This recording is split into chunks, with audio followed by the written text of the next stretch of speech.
Con la lluvia que se viene todavía un poquito más, así que ven de regreso rápido. Estamos aquí en Punto Medio con Ricardo Herrera, el abogado laboralista, y con Jorge Villasante, el exministro de Trabajo. Y a ambos les voy a hacer la pregunta de frente. ¿Este reglamento a quién beneficia? ¿A los trabajadores? ¿A los empleados? ¿A la misma empresa? Hubieron muchas críticas durante una prepublicación de este reglamento, que se iba mucho hacia una dirección y también ahora que ha salido el reglamento se está yendo hacia la otra dirección. ¿A quién beneficia? Buenas noches, Emil. Buenas noches. Jorge, buenas noches. Buenas noches. Bueno, según cifras del Ministerio de Trabajo a febrero de este año, medidas en todo el año 2022, 229.000 trabajadores al mes en el sector privado hacen trabajo remoto o teletrabajo. Y se calcula que unos 260.000 trabajadores en el Estado. Lamentablemente no son muchos trabajadores si los comparamos con la masa laboral formal de 4.5 millones de trabajadores en el Perú, ¿no? Pero es un avance. Creo que es el 80% de esa misma cifra, se tiene que el 80% del sector servicios, que son traductores, asesores financieros, durante el 2022 trabajaron bajo la modalidad de teletrabajo. Entonces, claro, hay industrias quizás que obviamente trabajadores, gente que tiene que estar en cámaras, no puede estar haciendo teletrabajo, pero hay ciertas industrias que sí. Claro, y quizás lo mejor que trajo consigo la pandemia fue el trabajo remoto, convencernos de que somos capaces de trabajar a distancia, ¿no? Virtualmente, con todo lo que eso de positivo trae consigo. Porque más o menos 250.000 trabajadores en marzo de 2020 tuvimos que, cumplir la cuarentena, y que ahora sigan teletrabajando o trabajando remotamente 229.000 en promedio al mes en el sector privado solamente, es, creo yo, una clara demostración de que el trabajo virtual vino para quedarse, ¿no? En aquellas situaciones en las cuales es posible el trabajo virtual, no en todas, por supuesto. Emil, hacías la pregunta ¿a quién beneficia? Y en realidad yo debo decir, creo que la ley y el reglamento no es que vayan a extremos, el tema va a venir en la aplicación, porque habrán temas que seguramente vamos a ir encontrando en el camino. Y en la aplicación de ver, por ejemplo, es de identificar cuáles son los puestos teletrabajables, las decisiones que el empleador puede tomar, porque está en uso de sus facultades. Hay que decir que el teletrabajo, tanto la ley y el reglamento, obviamente, no podían extraer, hablemos, obligaciones y derechos también que tienen los trabajadores, pero obligaciones que tienen los empleadores, ¿de acuerdo? Y facultades también que tienen los empleadores. Los temas de dirección, los temas de subordinación, esos elementos del contrato se mantienen. Obviamente el trabajador va a tener que desarrollar sus labores, pero allí ya en la aplicación misma vendrán seguramente algunos inconvenientes, ¿no? En cuanto, por ejemplo, a establecer los mecanismos a través de los cuales yo voy a controlar o supervisar el trabajo del teletrabajador. Pero esto se ha venido haciendo, como hemos mencionado, desde hace los últimos 2 años en algunos casos. O sea, ya están, en la práctica la gente está en teletrabajo siguiendo las reglas, o por lo menos siguiendo las reglas de la operación del día a día desde hace ya varios años. Entonces, ¿qué cambia de aquí al 27 de abril, que es cuando es vigente el reglamento, y qué pasa después? A ver, yo diría, ¿qué ha cambiado? Que en realidad tienes hoy una regulación a través de la ley y el reglamento en particular de disposiciones expresas de cómo debes aplicar desde, por ejemplo, qué debe contener el contrato de trabajo o en su caso la modificación del acuerdo que debe haber entre las partes para realizar el teletrabajo, ¿no? Porque, por ejemplo, en casos de personas que han sido contratadas, digamos, en enero del 2020, que no tenían la disposición de teletrabajo dentro de sus contratos, van a tener que ser modificados y entraron, en pandemia a una modalidad de trabajo remoto que no estaba contemplada dentro de sus contratos, ahora sí tendrían que estar contemplados. Vas a tener que, de todas maneras, van a tener que suscribirse convenios individuales en los cuales se van a establecer las condiciones de prestación de servicio. Hay algunos temas que pueden llamar la atención, ¿no? Porque dice, por ejemplo, que el teletrabajo y hay obligaciones que debe asumir el empleador cuando, por ejemplo, el lugar donde tú vas a teletrabajar sea tu domicilio. Pues yo me pregunto, ¿y dónde más el teletrabajador desarrollaría teletrabajo? Eventualmente en alguna oficina alquilada, básicamente en el domicilio de uno. No se puede ir a la playa y puede trabajar desde ahí. Pero en un lugar, ahora, dicho ese paso, allí hay una obligación del trabajador, primero, de señalar dónde va a realizar el teletrabajo. ¿Por qué? porque además vienen los temas de seguridad y salud en el trabajo, porque hay que identificar desde los peligros a los que puede estar expuesto, también tiene que garantizarse la conexión digital, por ejemplo, el acceso a los medios, porque no es que yo con mi laptop vaya donde fuere a prestar el trabajo. ¿Qué pasa si me accidento en un lugar donde yo no he señalado, es el lugar del teletrabajo?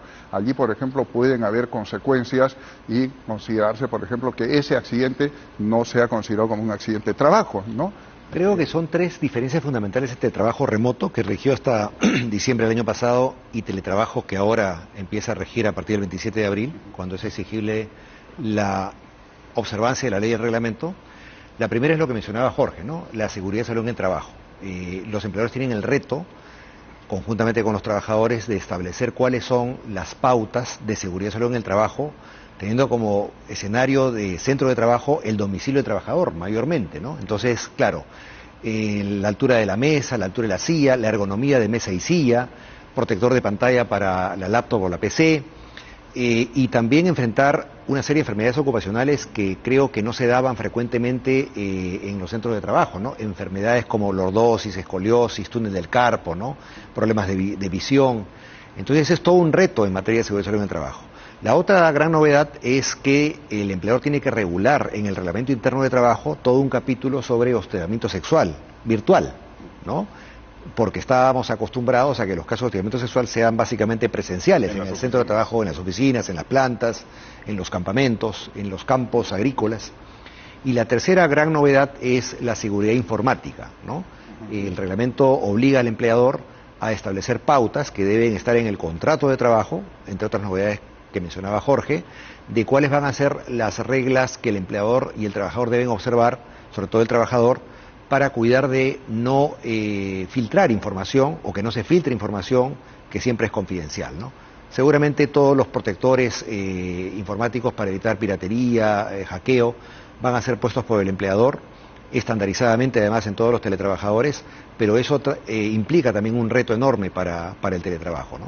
Claro, y la pregunta es quizás el reto demasiado grande para cualquier empresa que no sea una gran empresa que tiene la capacidad de hacer, estoy pensando en una empresa de seguro gigante, o las pymes, las MIPES, que sí tienen una facilidad de trabajo remoto, pero no pueden cumplir con todas las regulaciones exactas. Más o menos ese reglamento está tumbándose la posibilidad de teletrabajo para esas empresas. Bueno, yo creo que tiene aspectos positivos y negativos el reglamento y la ley, ya digamos todo el cuerpo legal del teletrabajo. ¿Qué cosas positivas tiene el reglamento? El reglamento tiene como positivo algo que trajo consigo también el trabajo remoto, ¿no? Que recordemos que el 2013 se dio la primera ley de teletrabajo y un tema muy polémico que no caló en el empresariado fue justamente obligar a los empleadores a asumir los costos del teletrabajo. Es decir, pagar una compensación económica por el uso de la computadora del trabajador en su casa, por su energía eléctrica, por su internet, etcétera. El proyecto de reglamento también obligaba al empleador a compensar económicamente al trabajador por estos costos. Entonces los empleadores, cansados ya de asumir tanto costo laboral en el Perú, con toda la formalidad laboral y la rigidez laboral, como que se estaban desanimando a evaluar la posibilidad de continuar con el trabajo virtual, ¿no? Ahora en la forma de teletrabajo. Pero el reglamento establece, en pocas palabras, que salvo pacto entre las partes, expreso en el sentido de que el empleador paga una compensación económica por parte de los costos de teletrabajo, equipamiento, internet, energía eléctrica, etcétera, a menos que haya un pacto expreso que así lo diga, el empleador no tiene la obligación de asumir esos costos. Y claro, el trabajador dirá, bueno, pero yo tengo que asumir la luz, asumir el internet de mi casa, pero lo asume ya porque tiene a la esposa o al cónyuge teletrabajando, o a los hijos eventualmente teletrabajando si están en la universidad ahora, o estudiando. Mañana hay prohibición de un colegio presencial por disposición del gobierno, o sea, vamos a ver otra vez a los chicos estudiando virtualmente. En caso de que estén preparados para hacerlo, y esa es una pregunta sobre el día de mañana, que es, ¿cómo podemos, o sea, el día de mañana no se aplica el reglamento porque el reglamento recién entra en vigencia, como hemos dicho ya varias veces, el 27, pero esa situación es un ejemplo, como una especie de pequeña prueba para ver si es que el reglamento o la actividad del teletrabajo es lo suficientemente flexible como lo fue antes para lograr de que se pueda hacer esto o no se pueda hacer. Claro, es el primer caso de aplicación del reglamento, ¿no? Como comentábamos hace minutos, en el sentido de que el empleador puede imponer, y en este caso el Estado, en la cabeza de la Presidenta de la República, ha dispuesto que mañana se teletrabaje en el Estado, opcionalmente en el sector privado. Entonces... ahí asume de que el trabajador del Estado ya sabe cómo es, ya tiene la laptop, tiene el sistema, puede hacerlo o no puede hacerlo. En algunos casos, ¿no? Es que ahí lo que tenemos que considerar es que estamos frente a una situación, ¿no?, de fuerza mayor. La ley prevé y el reglamento, no fuerza mayor, caso fortuito, en lo que obviamente son hechos imprevisibles. Esto no lo podíamos prever hace 15 días, ¿no? Entonces se toman decisiones. De pronto sí hay que decir la comunicación un poco tardía, ¿no? Porque se sabía que estos eran días complicados y de pronto en medida de prevención pudo haberse dispuesto ayer, ¿no? Y hoy día ya las entidades toman sus decisiones de pronto, porque para mañana ya hay quienes habían programado reuniones presenciales, en fin. Pero yo diría es parte de un proceso. Pero también es importante entender que el teletrabajo finalmente también hay que verlo desde la perspectiva de un beneficio de ambas partes. Porque me pongo en el caso del teletrabajador. El teletrabajador obtiene algunos beneficios, fíjate, Emil, qué importante, ¿no? ¿Cuántas horas puede demorar un trabajador que viene del cono norte, por ejemplo, hasta una oficina que puede estar ubicada en San Isidro, de pronto el Callao, y que podría realizar teletrabajo, ¿no? ¿Cuánto tiempo se ahorra en desplazamiento? Pero ese beneficio no también es para la empresa que tiene una persona dispuesta a trabajar, digamos, desde las 7:30 y no tiene que pasar 2 horas ida y vuelta del trabajo. Es decir, esa persona está más fresca, más alegre porque está en su casa, no tiene que soplarse eso, pero ahí el beneficio viene por ambos lados. Por eso mismo, o sea, yo creo que el teletrabajo tenemos que entender que genera beneficios para ambas partes. También retos, hay que decir, porque ¿qué ocurre si yo en casa tengo, por ejemplo, un niño, ¿no?, que queda en casa y sabiendo que yo hago teletrabajo, de pronto en casa toman algunas decisiones y propiamente dejan al cuidado de uno al menor? Entonces tienes que ver cómo compatibilizas tu actividad laboral, obviamente, con también tu actividad y vida familiar, porque finalmente hay que buscar ahí un equilibrio, ¿no? Ese es un tema importante, porque por otro lado también hay que considerar el tema básico, fundamental también de la jornada laboral. O sea, cómo yo voy a distribuir mis horarios de trabajo dentro de la jornada, cómo la voy a distribuir, ¿no? Y ahí viene un tema, por ejemplo, de control en cuanto a las labores efectivas que voy a desarrollar. Es cierto que la norma lo que prevé es que el trabajador tiene derecho, obviamente, a la intimidad, ¿no? Tiene derecho a la inviolabilidad, ¿no?, del domicilio. No puede el empleador ir en cualquier momento e ingresar al domicilio sin autorización del trabajador. También tiene derecho a la reserva de los documentos, incluso fíjate lo que dice, ¿no?, los documentos que se producen como consecuencia de la relación laboral. O sea, no es que yo pueda de manera remota entrar a la computadora del trabajador que se le haya asignado, que sea de propiedad del trabajador. O sea, hay temas que se van a tener que ir viendo en el camino, ¿no? Pero de nuevo, esos temas no se han visto ya durante 2 años o por lo menos 1 año de pandemia, en el cual se hizo la prueba forzada y se demostró de que efectivamente el teletrabajo o el trabajo remoto no afectaba tremendamente el desempeño laboral, no afectaba tremendamente el desempeño de la empresa. Es decir, ¿no hemos pasado por todo esto ya? Sí, pero digamos, la norma de la pandemia al respecto, que comenzó con el Decreto de Urgencia 026-2020 en marzo del 2020, no estableció con detalle, como lo hace la ley de reglamento de trabajo, todos estos aspectos cotidianos de la vida laboral virtual. ¿Pero es necesario que lo hayan contemplado en este caso? Yo creo que sí, básicamente para, como decía bien Jorge, mantener un equilibrio en la relación y evitar abusos del empleador, ¿no? Por ejemplo, no es casual que en el reglamento, y esto viene de la ley de teletrabajo, la infracción más grave sea no respetar el derecho a la desconexión, ¿no? Porque claro, hay un derecho de desconexión digital por 12 horas consecutivas. Exacto. Cuando el trabajador no está sujeto a la jornada laboral. Claro, lo que pasa es que hay trabajadores que están sujetos a control horario, propiamente a control de la jornada, de la asistencia, ¿no? Pero hay casos de trabajadores que no están sujetos, ¿no? Por ejemplo, hay trabajadores que están en periodos ¿cómo son estos periodos muertos propiamente? O casos de vigilantes, o casos de trabajadores que realizan labores sin fiscalización inmediata.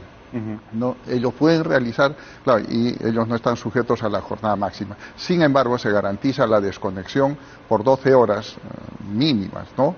Pero además la desconexión no solamente dentro de la jornada laboral, sino la desconexión, por ejemplo, en los días de descanso semanal obligatorio o en las vacaciones.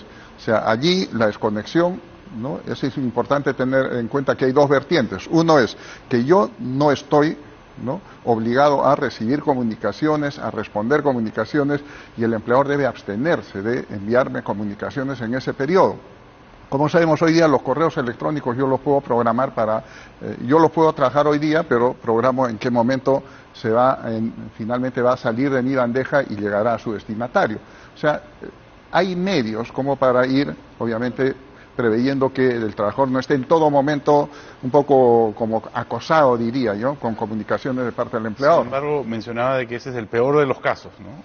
Digamos, ¿por qué la ley y el reglamento enfatizan la necesidad de que el empleador respete el derecho a la desconexión? Porque ese ha sido el principal problema del trabajo remoto. O sea, el trabajador no sabía ya cuál era el momento para su vida personal y su vida laboral, ¿no? Y las empresas, evidentemente, hacían, creo, uso y abuso del trabajo virtual a cualquier hora. Entonces, además de lo que dice Jorge, ¿qué ocurre ahora, no? Me manda mi empleador, por ejemplo, un correo electrónico a las 8 de la noche, cuando yo se supone que ya estoy desconectado desde las 7, inclusive con 12 horas de trabajo real, ¿no? Porque soy no sujeto a fiscalización inmediata.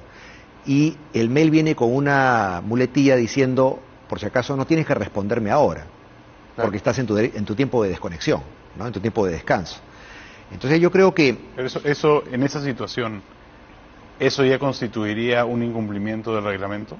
¿Por más de que tenga ese texto? Una infracción, no, porque si digamos, el empleador espera que yo le conteste en mi tiempo de desconexión, evidentemente ahí sí comete una infracción, muy grave. Pero eso se presta a interpretación, ¿no? Porque si yo recibo un correo, yo veo que me está mandando un correo a las 8 de la noche y no lo abro, pero veo que me ha mandado un correo, actividad urgente, pero lo abro y dice, no, pero lo puedes responder el día de mañana.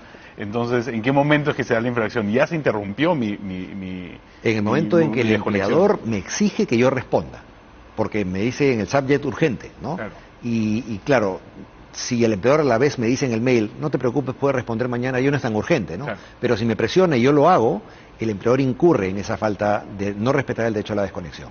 Ahora, el incumplimiento más alto dentro del reglamento son 13.000 soles. A ver, allí son 13.000 cuando estamos en una empresa que tiene, o los afectados son 1 a 10 trabajadores, pero puede llegar hasta 52.40 UITs, estamos hablando más de 200 y pico mil soles, como 240.000 soles, cuando hay más de 500 trabajadores en la empresa. ¿Y eso es por incumplimiento? Incumplimiento. El monto de la multa depende del número de trabajadores afectados. Entonces si digamos, un gerente, un vicepresidente de casualidad decide no programar el correo y se lo manda a toda su plana, su equipo, a las 8:30 de la noche, diciéndole, el día de mañana vamos a tener esas actividades, por favor prepárense. Que no significa nada, pero ya interrumpe dentro de ese espacio. Claro. ¿Eso se consideraría un incumplimiento del reglamento? Solo si el gerente espera y presiona que sus trabajadores, sus subordinados, le respondan en el momento de desconexión. Pero si no simplemente es un tema de respuesta, claro, sino prepárense para el día de mañana. Enviar la agenda para mañana, eso no es una falta laboral. Pero de pronto, no sé, Ricardo, a ver qué pasa en la línea que yo tenga que preparar información para esa reunión y el correo me llega a las 8 o 9 de la noche y la reunión es 8 de la mañana. Correcto. Entonces tendría que preparar información, yo creo que allí sí, correcto, obviamente. Y aún así, mi desconexión como trabajador se ha visto interrumpida. O sea, la interrupción ya ocurre. Por más de que sea un mail de cumpleaños, la interrupción ha ocurrido. Psicológicamente ya estoy condicionado. Claro. Estoy presionado pensando en el trabajo cuando se supone que debo ya pensar en mis cosas personales. Entonces, no es eso, o sea, no se presta para interpretación. Eso no va a generar una serie porque estamos hablando de un correo en una situación en varias empresas que cumplen condiciones, no estamos abriendo la puerta a una caja de Pandora de 1 millón de quejas por justamente romper este tema? Bueno, de hecho ya hay una casuística en SUNAFIL en relación a la desconexión en el trabajo remoto, ¿no? O sea, ya tenemos 2 años de trabajo remoto y ya comienza la casuística. No llega todavía al Tribunal de Fiscalización Laboral, la última instancia de resolución de conflictos inspectivos, pero seguramente pronto la tendremos, ¿no? Y este tipo de cosas que comenta Semil son precisamente el pan de cada día en el tema del respeto o no al derecho a la desconexión, ¿no? Pero yo creo que efectivamente, como ustedes bien decían, ganan ambas partes. Es un win-to-win esto, porque finalmente el empleador se ahorra, sobre todo si tiene los locales alquilados, se ahorra muchos gastos administrativos y de mantenimiento de centros de trabajo, y el trabajador se ahorra en traslado, en tiempo muerto del traslado, en alimentación, en ropa, si no tiene uniforme de trabajo, ¿no? Y definitivamente mejora su calidad de vida personal y familiar. Sin embargo, va a haber una curva de aprendizaje tanto para el trabajador como para el empleador, justamente para evitar ese tipo de errores. Es cambiar culturas completamente de trabajo, en el cual vas a tener que no tan solo preparar al trabajador para que sepa cómo comunicarse o cuáles son sus tiempos, pero también a los gerentes que tienen 20, 25, 30 años de experiencia y trabajan de una manera, y le estás diciendo, por favor, ten cuidado que mandas un correo y que nos expones a una situación con la SUNAFIL. Claro, ahí lo que pasa es que creo es parte también, bien dices, tema de cultura.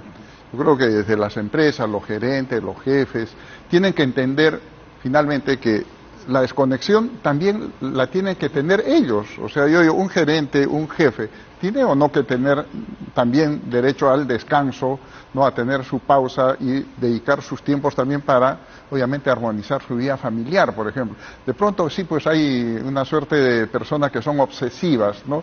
Y están, en verdad, ¿cuántas veces, y se han generado muchas veces conflictos y generan horas extras? De pronto, cuando un domingo un gerente envía un correo y dice, por favor, ve esta información, y el trabajador asume que lo tiene que hacer y lo hace el domingo, ¿no? Y eso ha generado muchos conflictos, ¿no? Vamos a ir a un corte comercial y regresamos con este tema en Punto Medio. Quédense con nosotros.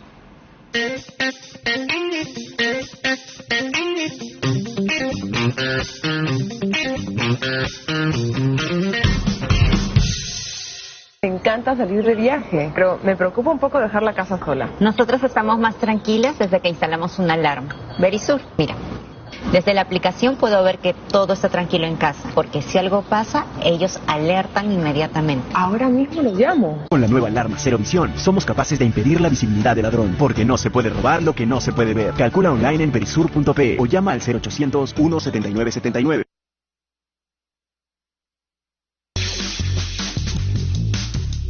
Este programa llega gracias a Antelios, el mejor filtro para tu piel contra los rayos UV más dañinos.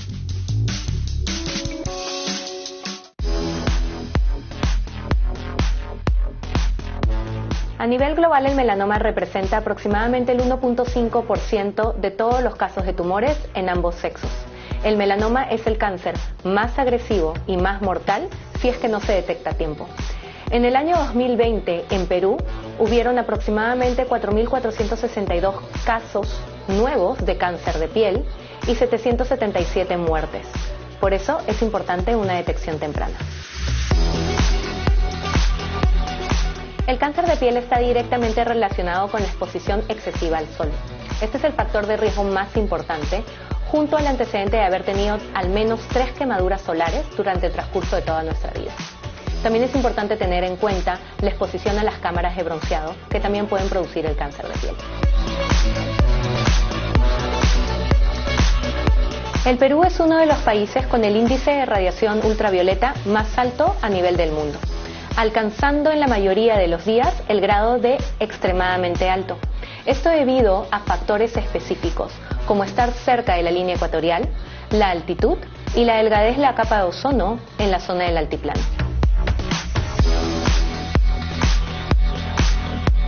Porque es una línea muy completa que se adecúa a la necesidad de cada piel, tanto en niños como en adultos, y contiene filtros solares que cubren hasta la última brecha del espectro de radiación ultravioleta, generando una mayor protección para nuestra piel.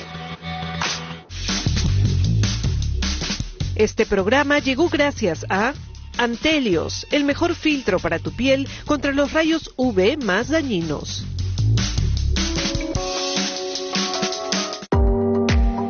La protección de tu piel es indispensable en la rutina del día a día.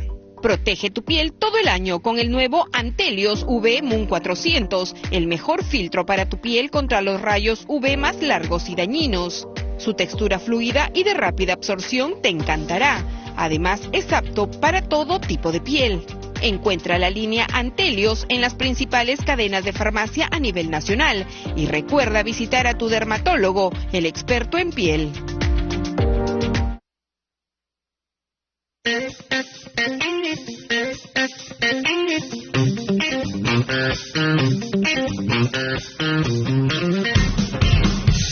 Estamos de regreso en Punto Medio, soy Emil Cayó, el tema teletrabajo. Estamos hablando durante la pausa sobre las diferentes posibilidades, las diferentes dificultades que esto genera para poblaciones vulnerables, para gente que está fuera del país y que decide hacer el teletrabajo en el extranjero. Muchas personas durante la pandemia decidieron, bueno, es un buen momento para yo trabajar desde la casa de mi tío en Estados Unidos o la casa de mi tío o mi primo en España, y se fueron, y eso no cambió su situación legal de trabajo, pero en este reglamento la cosa sí cambia, ¿no es cierto? Lamentablemente el reglamento no es muy explícito en lo que creo que debería haber regulado, ¿no? Porque el trabajo remoto o ahora teletrabajo fuera del país, en el extranjero, tiene implicancias laborales, migratorias y también evidentemente familiares o personales, ¿no? Hay gente que, digamos, por la incertidumbre política de hace unos meses atrás, se fue del Perú. Algunos tentaron su Golden Visa en España, Portugal, Estados Unidos, Panamá, y están trabajando allá. Y ya inclusive perdieron el domicilio tributario, que se pierde cuando uno se ausenta del país consecutivamente por lo menos 183 días. Correcto. Entonces ya no van a ser objeto de retención de impuesto a la renta de quinta categoría, por ejemplo, en las empresas. Primera novedad para las empresas. Tengo un trabajador sujeto a ley peruana laboral, le pago su CTS, su gratis, sus vacaciones, sus utilidades, pero ya no le retengo renta de quinta porque no está domiciliado tributariamente en el Perú. Otro tema importante, ese trabajador entró de repente con una visa de turista o con una visa de residente ya al país de destino y quizás no tenga todavía una visa para trabajar teletrabajando desde allá para Perú. Claro, Otro tema. no es una visa de trabajo. Es la calidad migratoria, ¿no? Claro. Que habilita a poder trabajar, por ejemplo. Correcto, ¿no? correcto, ¿no? Entonces, hay aspectos que creo que, y no sabemos si el país de destino es un país que tiene un convenio de doble tributación con el Perú, y de repente se perjudica el trabajador teniendo que tributar allá y tributar acá. Entonces son aspectos que creo que tienen que reglamentarse complementariamente a nivel de SUNAT, a nivel de migraciones, para ver de complementar mejor esta reglamentación para el teletrabajo desde el extranjero. Y viceversa, ¿y cómo esto, y en realidad esto puede ser que afecte o no el reglamento, pero también en ese caso se dieron situaciones en que extranjeros vinieron al Perú por el clima, que ahora no necesariamente se aplica, pero por X razones y comenzaron a trabajar desde acá, pero mantenían sus trabajos fuera del país. Al inicio de la pandemia se dio, ¿no? Sí. O sea, la gente se quedó estacionada en el lugar en el cual lo cogió la cuarentena. Exacto. ¿No? Y entonces extranjeros acá o peruanos afuera, que forzadamente no podían venir al Perú, comenzaron a teletrabajar remotamente, ¿no? Desde el país. ¿Eso no se considera dentro de este reglamento o no es lo suficientemente claro? No, se menciona apenas, no hay un desarrollo legislativo importante, ¿no? Y este vacío, ¿qué posibilidades, qué riesgos genera? Bueno, yo creo que básicamente el problema de, como bien decía Jorge, si yo estoy en España y no tengo visa para trabajar, la autoridad española me puede de repente hasta expulsar del país, porque he entrado con una visa de turista y estoy trabajando, desarrollando actividad económica en España, sin la calidad migratoria habilitante allá, ¿no? ¿Hay una manera de que esto perjudique al empleador también?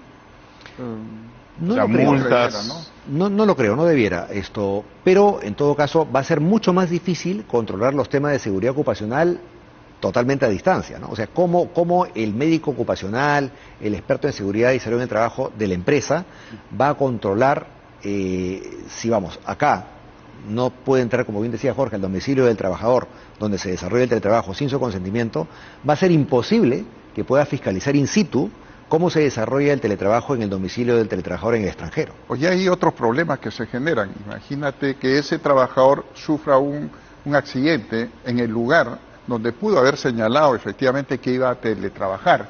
Sufrió una caída, sufrió un golpe y de pronto tiene que acceder a servicios de salud. Entonces, ¿dónde va a acceder a los servicios de salud? Claro. Allá en el país donde ha tenido el accidente.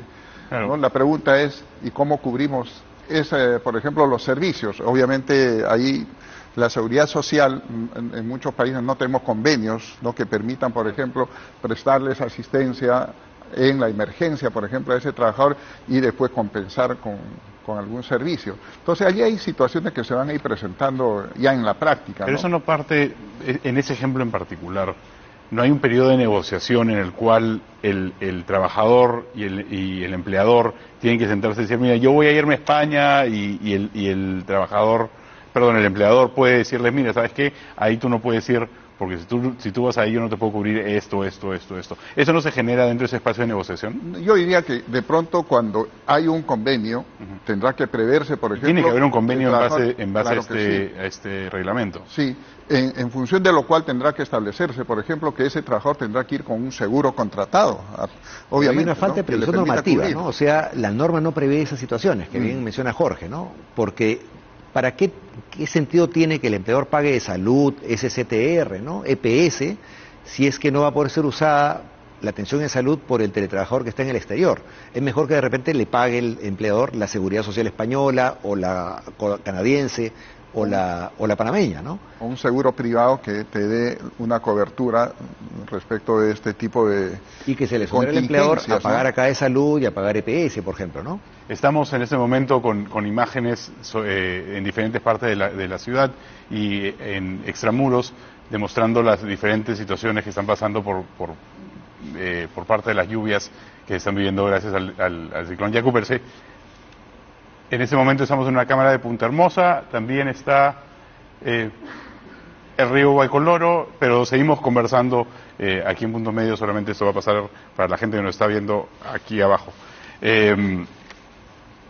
Dentro de este espacio, eso definitivamente restringe un poquito más las diferentes modalidades que el teletrabajo busca flexibilizar. Entonces, ¿ya conviene o no conviene el teletrabajo bajo este reglamento? Yo creo que definitivamente conviene. Como decíamos, es ganar, win to win a ambas partes. Lo importante es que no le demos, como muchas veces ocurre en materia laboral, un sesgo determinado, ¿no? Yo creo que aquí hay beneficios para ambas partes. ¿Todavía hay sesgos después de 2 años de demostrar de que eso funciona? Todavía, y va a haber, y se van a presentar más problemas en el tiempo, por ejemplo, en cuanto a las compensaciones sobre, por ejemplo, si es que se decide compensar el tema del Internet, la electricidad. Hay un anexo en el que se ha establecido en el anexo 1, una tabla, y yo estaba revisando la tabla. ¿Y qué pasa, por ejemplo, si es que el teletrabajador vive en una zona en la cual la tarifa, por ejemplo, el servicio es una tarifa subsidiada, ¿no? Y de pronto puede ser que aquello que se ha establecido en el anexo signifique una ventaja económica para el trabajador. Pequeña de pronto, pero puede generar una ventaja, una diferencia a su favor. Claro, yo puedo pagar 20 soles y de pronto recibo 50. Como compensación. O por ejemplo que de mes a mes, digamos, yo contrato un internet bajo una tarifa y después de 6 meses me suben la tarifa porque ocurre. Entonces, ¿cómo yo tendría que regresar a mi empleador y decirle, no, oigan, por si acaso me han subido el internet? ¿Podemos renegociar ese acuerdo? Yo creería que sí, porque hay que entender que una de las características del teletrabajo es que, para empezar, yo diría, nada es permanente, ¿no? Incluso el mismo teletrabajo se puede revertir en cualquier momento, ¿no? Se puede optar por una modalidad mixta, ¿no? Y obviamente las condiciones pueden variar en el tiempo y podrán muy bien hacerse ajustes a través, obviamente, de un convenio, una adenda al convenio. Pero lo fundamental es que eso conste por escrito, porque si yo soy empleador y en un momento viene la SUNAFIL, yo voy a tener que poder acreditar aquello que estoy sosteniendo, y eso tiene que constar, no solo por escrito, dicho sea paso, porque pueden ser medios digitales, ¿no? Podría ser un mensaje por WhatsApp, podría ser un correo electrónico u otros medios, ¿no? Claro, y en ese momento vamos a ver, menciono lo que está pasando en la ventana derecha. En Punta Hermosa la gente está sacando el barro de sus casas gracias a los movimientos del río. Estamos viendo la señal de América y están pasando justamente, el río está entrando a toda velocidad en diferentes partes de la ciudad. Ese es Punta Hermosa en este momento. Que el río simplemente parece haberse desbordado y en este momento, bueno, regresamos al programa, pero justamente quería mencionar esto, que eso está pasando, hablando del teletrabajo y hablando de las limitaciones que pueden ocurrir y las situaciones que se pueden dar, porque esto, digamos, de que en una situación de teletrabajo fue una solución en su momento, para un problema en que estamos todos dentro de casa, pero en una situación en que nos vemos forzados de estar, puede haber gente que ha estado en la playa este fin de semana o durante la semana y quería hacer teletrabajo, que hoy día está atorada por el tema de los ríos. Entonces, ¿cómo es que el reglamento te da la opción de adaptarte a las circunstancias? Porque antes con el trabajo remoto no importaba dónde estabas, con tal de que tú pudieras conectarte a internet no habría ningún problema. Ahora, bajo esas circunstancias, es decir, miren señores, hoy día lamentablemente no voy a llegar a la oficina porque estoy en Punta Hermosa y la carretera está cerrada, ¿cómo hago? Y eso se consideraría teletrabajo. Tendría que firmar yo un acuerdo, porque según el reglamento no hay un límite mínimo de cuánto se considera teletrabajo. Claro, digamos, si yo estoy en Punta Hermosa o más al sur o inclusive en Ancón, ¿no? También está interrumpida la carretera hacia el norte. Las salidas de Lima están bloqueadas por los desastres naturales. Yo creo que el empleador, tratándose de un trabajador que hasta hoy hacía trabajo presencial, puede decirle, mañana, pasado, esta semana, haz trabajo remoto o haz teletrabajo, porque el reglamento permite la posibilidad de que el empleador cambie las condiciones del trabajo en cuanto a la locación donde se lleve a cabo, por razón, en este caso, de fuerza mayor o caso fortuito, ¿no? Un desastre natural es una situación de caso fortuito que justifica que el empleador tome esta decisión. Pero lo que creo que va a generar el primer conflicto entre trabajadores y empleadores, que ya viene ocurriendo desde el 1 de enero, es la decisión del empleador de aquel trabajador que estuvo trabajando en trabajo remoto, de repente toda la pandemia, como ya acabó el trabajo remoto a fin del 22, obligarlo a que vuelva o retorne al trabajo presencial, a contracorriente de lo que propone esta ley y el reglamento, o sea, seguir con el trabajo virtual. Y ahí lo que puede ocurrir, y lo dice el reglamento, es que el trabajador remoto quiera continuar en el trabajo virtual, quiera pasar al teletrabajo, ¿no? Entonces le pide a su empleador, por favor, yo quiero seguir como estoy, trabajando virtualmente. Y el empleador tiene 10 días útiles para responderle. Entonces, supongamos que le diga que no. Tiene que justificar por qué razón ahora es necesario que ese trabajador que se desempeñaba perfectamente en el trabajo remoto tenga que volver al trabajo presencial. Vamos a ir un momento a la transmisión de Ñaña, desde Ñaña, que en este momento las personas están tratando de poner bolsas sobre las entradas de sus casas para poder protegerse del río. Estamos viendo la pantalla completa en este momento. El río simplemente no puede ser detenido. Lima está en alerta roja. Por 24 horas vamos a ir a un corte en este momento y cuando regresemos vamos a hablar sobre el impacto de esta ley y ver cómo puede ser de que se beneficien o no se beneficien los trabajadores. Este es Punto Medio en el horario estelar de Canal N. Quédense con nosotros.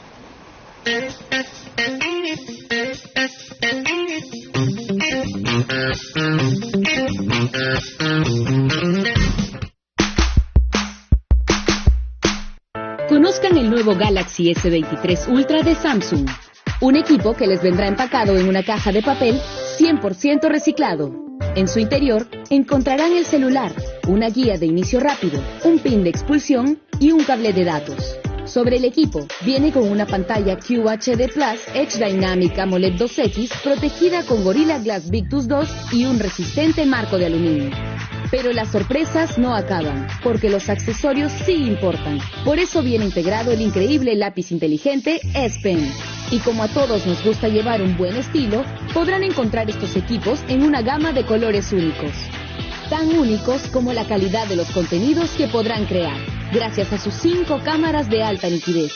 Los resultados los podrás ver en su pantalla gigante de 6.8 pulgadas, perfecta para el gaming, por lo cual dispondrás de una batería de 5000 miliamperios. Ahora comienza a explotar tu Galaxy S23 Ultra de Samsung. Unboxing es presentado por Galaxy Serie S23 de Samsung. ¿Cuándo eres más feliz en el trabajo? ¿Cuando tus jefes son inalcanzables o cuando son líderes inspiradores? ¿Cuando solo se te exige o cuando se reconoce tu talento? ¿Cuando los beneficios son para tu empresa o cuando son para ti? ¿Cuándo eres más feliz? ¿Cuando te valoran como un recurso o como una persona? En Book nos centramos en las personas. Por eso queremos cambiar la forma en que tu empresa las gestiona y así mejorar la vida de tus colaboradores. Cámbiate a Book y crea un lugar de trabajo más feliz.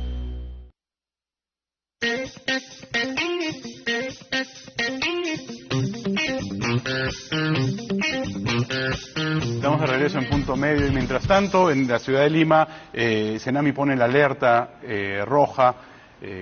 Hay huaicos en diferentes partes de la ciudad y de diferentes partes del país, pero durante ese momento seguimos hablando sobre el tema del teletrabajo, que es un tema que afecta directamente el bienestar de muchas personas, no tan solo de las personas que pueden acoplarse o que han estado haciendo teletrabajo, pero las personas que podrían acoplarse a ese sistema y no lo están haciendo por alguna razón.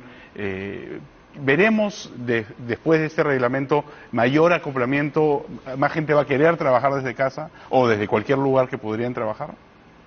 Yo creo que el que ya hizo trabajo remoto durante la pandemia no va a querer cambiar a teletrabajo, salvo que ocurra una mediatización del tema, ¿no? O sea, ok, estuve todo el tiempo en la pandemia haciendo teletrabajo puro, total, y quiero un híbrido, parcial. ¿No? Que es lo que aparentemente quiere la mayoría, según las encuestas de opinión de los teletrabajadores, ¿no? La gente ya no quiere estar en la oficina de 9 a 7 o de 7 a 7, quiere tener flexibilidad. Claro. Y en otros países lo que hemos visto es que mucha gente está decidiendo cambiar de trabajo por las opciones de teletrabajo. Exacto. Ya no importa solamente la cercanía a mi centro de trabajo, de donde vivo mi centro de trabajo, sino inclusive qué facilidades de teletrabajo me da la empresa que me quiere contratar. Es un tema ya de ser, digamos, atractivo como centro de trabajo para los trabajadores millennials sobre todo, ¿no? Entonces yo creo que ahí hay un problema de competitividad en cuanto a mercado laboral que las empresas tienen que ir aquilatando, porque si se vuelven muy rígidas en cuanto al trabajo presencial o solo al teletrabajo total, creo que van a tener problemas de captar talento. Ahora creo que todo eso va de la mano también en que como país tenemos que mejorar las condiciones, por ejemplo, en cuanto a la infraestructura, tanto en el nivel de telecomunicaciones, ¿no? Accesos, porque hoy en día nos pasa a cualquiera de nosotros. De pronto, Ricardo, puedes estar en una audiencia judicial, ¿no? Y por la hora se satura la red del internet y de pronto comienzas a perder intensidad de la señal y de pronto sales de una audiencia y eso te puede generar graves consecuencias. Eso en realidad, fuera de los primeros días de la pandemia, que efectivamente la red no aguantaba ese tipo, y nos dijeron por favor no usen Netflix de tal hora, eso ya no se ha dado en este caso, sobre todo ahora que más gente está regresando al trabajo presencial. No, pero todavía se presentan situaciones, no sé, en lo personal a mí me ha ocurrido más de una vez, y en la que de pronto ya no tengo el internet de casa y tengo que usar el celular, y no a mí, a cuántas otras personas, ¿no? Entonces creo que, claro, eso ya es un tema también como país, ¿no? De mejora de infraestructura, ¿no? De conectividad, ¿no? Que ya es un tema también de política de Estado, ¿no? Que tiene que trabajarse. Claro, pero esta técnicamente esta es una política de Estado, sobre todo la idea de, y lo están haciendo el día de mañana con trabajadores del Estado que van a estar trabajando de manera virtual. Usted mencionó al comienzo del programa que el teletrabajo está aquí para quedarse. Esto lo que busca es facilitar el teletrabajo. Sin embargo, hemos hablado de las ambigüedades de la ley. Donde trabaja, el trabajo es voluntario, hay incumplimientos muy altos. Entonces, ¿cómo podemos hacer de que esto realmente facilite y no genere procesos engorrosos? Porque ya cuando uno entra a un lugar de trabajo tienes que firmar una serie de documentos, entonces tienes que firmar otro, tienes que hacer una negociación previa para poder entrar a trabajar a este sitio. Si quieres hacer teletrabajo, si no quieres hacer teletrabajo no importa, pero aún así es complicado, es engorroso. Claro, yo creo que hay que trabajar juntos empleadores, trabajadores y Estado, ¿no? Y por Estado me refiero al Ministerio de Trabajo, a SUNAFIL, a SUNAT, ¿no? Creo que todos debemos contribuir a que el teletrabajo se consolide, porque es, digamos, la tendencia mundial, ¿no? Ya las oficinas, como, digamos, plantas o edificios han quedado en el pasado, sobre todo porque las ciudades han crecido mucho y la gente pierde mucho tiempo en los traslados físicos, ¿no? Y los millennials, sobre todo, no quieren ya perder tanto tiempo y perder calidad de vida. Entonces, creo que en el contrato de trabajo o en el acuerdo de adecuación para pasar del trabajo remoto o presencial al teletrabajo, tienen que preverse todas estas posibilidades, ¿no? ¿Qué puede pasar, digamos, si me accidento en mi casa haciendo teletrabajo? ¿Qué puede pasar si alguien hackea mi computadora? ¿Qué puede pasar si yo soy objeto de hostigamiento sexual virtual? ¿Qué puede pasar si, digamos, el empleador invade mi privacidad y accede a mis correos electrónicos de mi Yahoo o mi Gmail, ¿no? Entonces, pero todo eso tiene ahí que... sí puedo tocarle a la puerta, ir a la SUNAFIL y decirles, miren señores, eso está ocurriendo y esto está pasando, pero tampoco es que eso sea muy eficiente, o sea, no es que la SUNAFIL de repente se haya vuelto este ente fiscalizador eficiente, rápido y directo que va a decir, sí señores, dejen de chequear el correo de esta persona, ¿no? O sea, va a haber un proceso, va a demorar y mientras tanto sigue trabajando. Es que todo eso requiere obviamente verificación, básicamente la SUNAFIL que hace verificar hechos. Y no es que ante una denuncia automáticamente considere que ya la infracción está cometida, ¿no? Pero si me permites, también hay un tema que es importante desarrollar en el reglamento, ¿no? La situación de lo que se llaman los sectores vulnerables, o una población vulnerable, ¿no? Dentro de las que encuentras, por ejemplo, la madre embarazada, la trabajadora embarazada, la teletrabajadora que está con hora de lactancia, por ejemplo, la madre lactante, las personas con discapacidad, en las cuales hay que hacer ajustes en el propio lugar de trabajo, es decir, el empleador tiene que preguntarse... En ese caso el lugar de trabajo es la casa. En la casa. Entonces, ahora... El lugar donde el trabajador señale, el teletrabajador señale, ¿no? Como decía, no necesariamente en la casa, ¿no? Entonces se vuelve responsabilidad de la empresa adaptar la casa de la persona para que esta persona pueda trabajar ahí. Más que la casa, el lugar de trabajo, ¿no? Es un cuarto. Que puede ser un cuarto, pero que tiene que tener las condiciones para que se desplace. Si es una persona que usa silla de ruedas, tendrá que ver las condiciones. Y la propia silla de ruedas tendrá que tener ajustes como para, por ejemplo, como decía en una parte Ricardo, ver los temas de la propia, que sea una silla ergonómica, que tengamos la altura adecuada, la ubicación y la distribución misma del espacio de trabajo. Por otro lado está el caso de personas que pueden tener a su cargo menores de edad, como mencionamos antes, que pueden tener adultos mayores o personas con enfermedades terminales, por ejemplo, que sí tienen derecho a solicitarle al empleador, oiga, yo quiero hacer teletrabajo, y el empleador tiene que evaluar ese pedido, pero algo que es fundamental, ¿no? No se permite la arbitrariedad, o sea, la decisión del empleador tiene que estar motivada, ¿no? Pero en estos casos hay una preferencia por el teletrabajo, ¿no? Es más, el reglamento dice, si esta persona no puede hacer teletrabajo, yo tengo que justificarlo por escrito, ¿no? Y determinar los parámetros del teletrabajo. ¿Por qué no accedo propiamente a ese pedido, no? Y eso es a nivel individual, por todos los trabajadores que uno pueda tener en caso se le niegue o la decisión de la empresa es que no se hace teletrabajo, tiene que justificarlo a nivel individual. Ahora, perdón, ahí si no sé si de pronto Ricardo también, ¿qué pasa cuando, claro, el empleador deniega y yo puedo cuestionar esa decisión? Claro. Yo no quiero que sea teletrabajo en ningún lugar. Yo, sabes que yo tengo mi empresa funcionaba así, tuve un par de años de complicación porque la pandemia, pero ahora quiero que todo el mundo regrese y yo soy el gerente general y no quiero que se vaya nadie. Claro, que pasa por ejemplo en call center, ¿no? Para hablar de sectores concretos, el call center en promedio dice, no me fue muy bien en términos de control y productividad en la pandemia con el trabajo remoto y quiero que vuelvan al trabajo presencial. Además, peor si es que mi local es propio y tengo capacidad instalada ociosa. Claro. Entonces, prefiero que me cueste más el trabajador presencialmente, pero es más productivo porque lo controlo directamente, a que me cueste menos en el teletrabajo. Sobre todo por un tema de calidad. Muchas veces en la pandemia hemos vivido situaciones en que hemos llamado a un call center y la persona tiene una conexión mala, una mala atención, esa persona puede decir, mira, yo quiero que lo hagas desde acá, por más de que yo sé que lo has podido hacer allá. Claro, entonces, ¿cuál es la situación en la cual, cómo es que entra el reglamento en esa situación? No, sobre todo recordemos, Emil, Jorge, que tenemos, según INEI, un espacio físico de vivienda de 85 metros cuadrados en promedio en el Perú para 5 personas de grupo familiar. Entonces es muy difícil teletrabajar en la casa, sobre todo si es que tengo hijos chicos o tengo parientes de la tercera edad que atender.